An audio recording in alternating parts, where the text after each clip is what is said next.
এনে আয় তাড়াতাড়ি। সরস্বতী পুজোর দিন সবাই খিচুড়ি খাচ্ছে, আর আমাদের এই এক হয়েছে ভাত। খিচুড়ি খাবে তো বাপি বলছে আমার জন্য খিচুড়ি করবে না, তাহলে কত আলাদা আলাদা বানাবো। এই দেখ দিয়ে দিলাম ঘি, এটা কিন্তু মাসির বাড়ির। এই দেখ নুন দিয়ে দিলাম, আর আর দিয়ে দিচ্ছি কাঁচা লঙ্কা, বেগুন ভাজা, এনে একটা শসা দিলাম।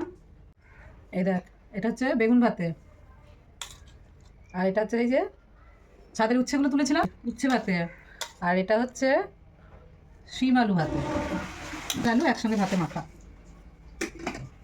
এটা হচ্ছে প্লেন আলু ভাতে, আলু ভাতেটা ঘি দিয়ে আর শুকনো লঙ্কা দিয়ে মাখা। কি ব্যাপার মা, আজকে সব ভাতে ভাতে?